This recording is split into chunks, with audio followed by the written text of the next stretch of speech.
طبقہ وہ ہے کہ جو حضرت علی المرتضیٰ رضی اللہ تعالی عنہ کو حضرت ابو بکر و عمر رضی اللہ تعالی عنہما سے بھی افضل مانتا ہے۔ خود مولا کائنات نے فرمایا کہ جو لوگ مجھے شیخین سے افضل کہتے ہیں میں ان کے اوپر وہ حد جاری کروں گا جو ایک جھوٹے پہ جاری ہوتی ہے۔ حضرت محمد بن حنفیہ کہتے ہیں جو حضرت مولا کائنات کے بیٹے ہیں کہ میں نے اپنے باپ علی سے پوچھا کہ اس امت میں سب سے افضل شخص کون ہے؟ قال ابو بکر، کہا امت میں سب سے افضل شخص کا نام ابو بکر ہے۔ کہتے ہیں میں نے کہا ثم من، پھر کون؟ قال عمر، تو کہا حضرت عمر رضی اللہ تعالی عنہ۔ تو یہ ان کا اپنا عقیدہ ہے۔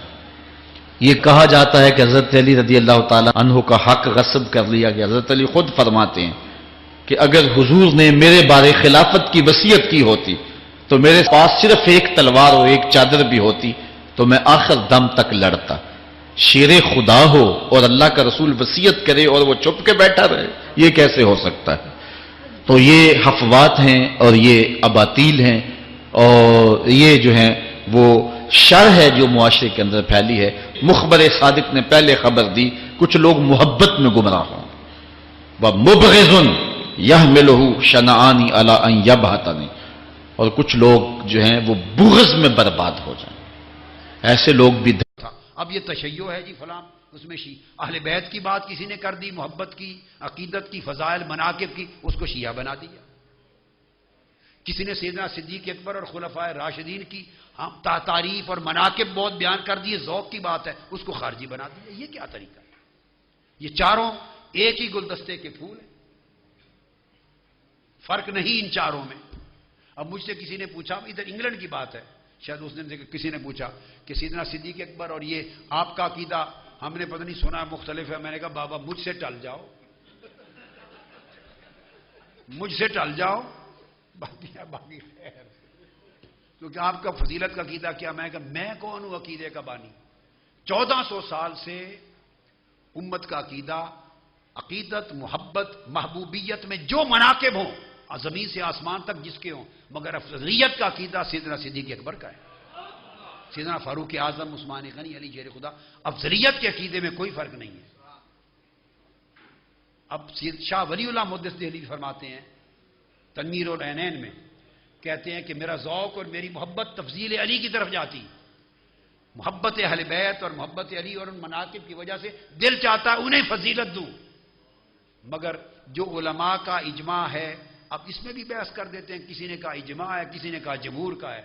یہ بھی کوئی جھگڑے کی بات نہیں ہے، ایک ہی بات ہے، کیا ہو گیا؟ اجماع سارے ہی جمہور کے ہی ہوتے ہیں، وہ ظنی ہوتے ہیں، قطعی میں نے کہا ہوتا نہیں ہے، تو اس پر بھی بحث نہیں ہے۔ اگر اجماع سے ہے تب بھی ایک بات ہے، جمہور کا عقیدہ اجماع نہیں ہے، جمہور ہے تب بھی ایک بات ہے۔ ہم تو لفظوں پر بھی جھگڑے شروع کر دیتے ہیں۔ محدث دہلوی رحمۃ اللہ علیہ نے تکمیل الایمان میں اہل سنت کا یہ اجماعی نظریہ نقل کیا ہے، اور آپ نے خود فرمایا کہ امام باقی نے کتاب الاعتقاد کے اندر اور امام ابو منصور ماجد ماتوریدی رحمۃ اللہ علیہ نے کتاب التوحید کے اندر اس مسئلے کو اہل سنت کے اجماعی نظریے کے اندر ذکر کیا ہے کہ جو ترتیب خلافت کی ہم دیکھتے ہیں وہی ترتیب فضیلت کی ہے، تصوف کے اعتبار سے بھی، فقہ کے اعتبار سے بھی، نیکیوں کے اعتبار سے بھی۔ امت میں اگر سب سے بڑا ولی کوئی ہے تو ابو بکر ہے، امت میں سب سے بڑا نیکوکار کوئی ہے تو وہ ابو بکر ہے، امت میں رسول اللہ کے سب سے بڑے مخلص کوئی ہیں تو ابو بکر ہیں، امت میں رسول اللہ صلی اللہ علیہ وسلم کے سب سے بڑے صحابی کوئی ہیں تو ابو بکر ہیں، امت میں سرکار علیہ السلام کے سب سے بڑے دوست جن کو حضور اپنا دوست قرار دیا ہے اگر کوئی ہے تو وہ حضرت ابو بکر صدیق۔ اور اس میں دوسری بات یہاں پر سنیے کہ آپ کی افضلیت پر امت کا اجماع ہے، اہل سنت کا، ہم اس کے اجماع کے قائل ہیں۔ شاہ عبدالحق محدث دہلوی رحمۃ اللہ علیہ نے تکمیل الایمان کے اندر سیدنا صدیق اکبر کی افضلیت کو اجماع لکھا، اجماع، اور فرمایا کوئی شخص اگر حضرت ابو بکر صدیق رضی اللہ تعالیٰ عنہ کی افضلیت کا انکار کرے اور کہے کہ میں حضرت ابو بکر کو افضل نہیں مانتا تو وہ خارج اہل سنت ہے، وہ خارج ہے۔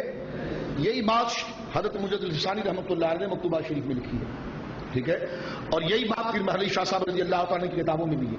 یہی بات میرے آقا امام احمد رضا خان فاضل بریلوی رضی اللہ تعالیٰ کی کتاب الزلال العنقا میں بھی ہے، اور الزلال العنقا الحمدللہ میرے پیر مرشد حضور تاجدار اہل سنت تاج الشریعہ قبلہ دامت برکاتہم العالیہ نے الزلال العنقا کا بڑا سلیس ترجمہ کر دیا ہے، اور وہ مارکیٹ کے اندر کتاب آ چکی ہے۔ اس میں اعلیٰ حضرت فاضل بریلوی رضی اللہ تعالیٰ نے اہل سنت کی تمام نصوص کو نقل کیا اور اس بات کو بیان کر دیا کہ حضرت ابوبکر صدیق رضی اللہ تعالیٰ کی افضلیت یہ اہل سنت کے لیے ضروریات میں سے ہے، اور جو حضرت ابوبکر صدیق رضی اللہ تعالیٰ کی افضلیت کا انکار کرے وہ خارج اہل سنت ہے۔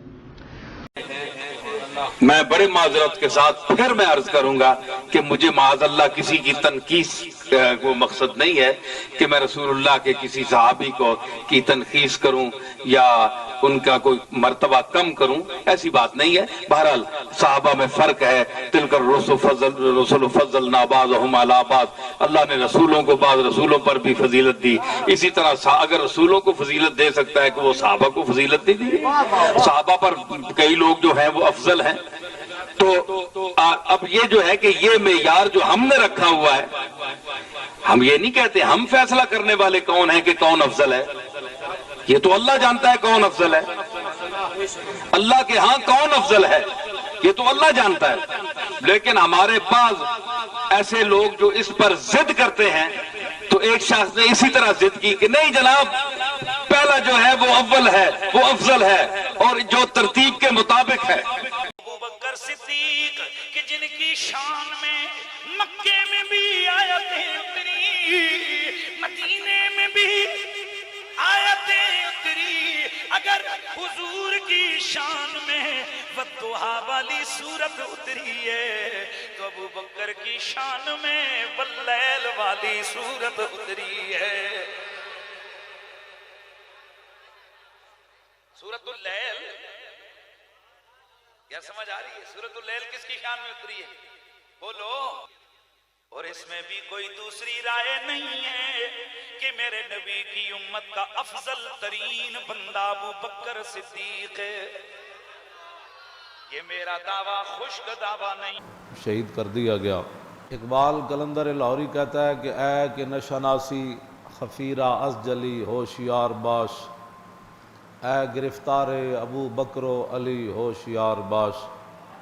اقبال کہندا جدو تینوں دین دے راز دا پتہ ہی کوئی نہیں تو پھر تو انہاں چکرن کیوں پیندا کہ ابو بکر پہلے نمبر تے کیوں آئے تے علی چوتھے نمبر تے کیوں آئے؟ کہندا تینوں پتہ ہی نہیں اس گل دا، تو انہاں چکرن کیوں پیندا، اے رب جانے یا رسول جانے۔